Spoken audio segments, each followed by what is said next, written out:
So this is going to be example 9, which is problem 12 on the worksheet. Give me a second to... Okay. Let's draw this out. This one's actually easier than it looks. We only have it divided up into 4 pieces. Goes like this, then goes like this. F, H, I, remember those are points, and G. Okay, and then they have this up here labeled as 4x plus 12 and 10x plus 14. All right, like I told you, always label what you're trying to solve for. It says solve for HIG. HIG. So it's going to be this angle. Okay? Can everybody see that's going to be bigger than 180? All right, so if you get something smaller than that, then you want to check your work, right? Because it's bigger than half the circle.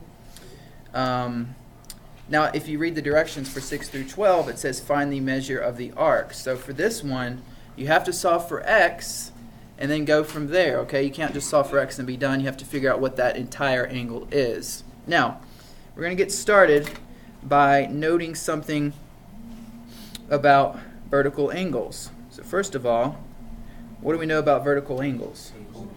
They're equal, okay? So that bottom angle is also going to be 4x plus 12. Kind of out of room here. Okay, so this angle right here that I'm pointing at is going to be 4x plus 12. And then we can also use vertical angles to show that this other angle is going to also be 10x plus 14.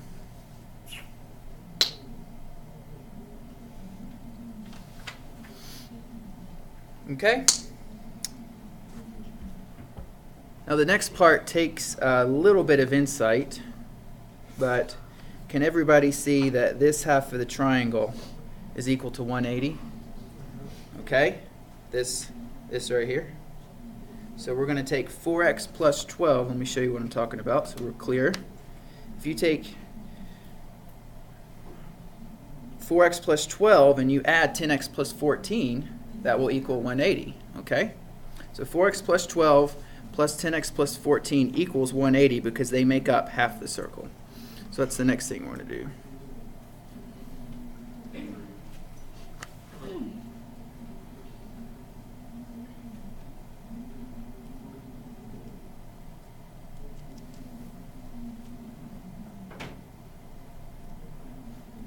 Okay. We can combine the x terms first. So what's 4x plus 10x? That's 14x. All right. Then we can combine the numbers together. 12 plus 14 is 26. And that's going to be equal to 180. You can already see a lot of these are the same kind of math. Next you're going to do what? Subtract 26. All right, 180 minus 26, that's 154. So we get 14x equals 154. And the last step? Divide by 14. Okay. Now we won't have the problem solved, right? We're just solving for x now. We have to figure out what that angle is, so we have to plug some stuff back in. And what did you say it was?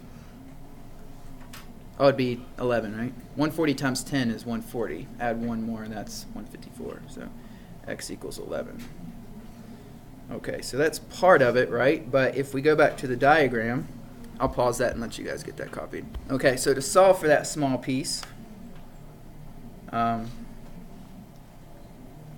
this small piece right here, we're just going to plug it into 4x plus 12. Once we figure out this smaller piece, we will add 180 to that, and that will give us HIG, which is what the question is asking for. So we're going to plug in 11, which we solved for x for, into 4x plus 12 and add that to 180.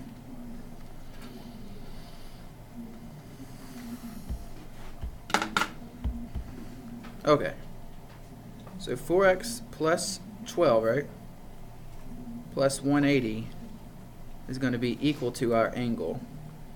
All right, we just figured out x is 11, so I'm going to plug in 11 for x, add 12 and add 180, and that's going to be equal to our angle HIG. All right, so 4 times 11 is 44, plus 12 plus 180 is going to equal our angle, or arc. It's an arc. So that's 56 plus 180 equals what? 236. All right, so that one's definitely the most advanced you're going to see for these types of problems. I realize you're probably going to need help, and I'll gladly help you. At the end of the period, we'll go over these. By the way, just to go back to the picture, we just solved for that big arc. And remember, I told you need to make sure it's bigger than 180. If it was smaller, it wouldn't make any sense, but that's what we found. We found this arc right here to be 236. Is there any more problems like that?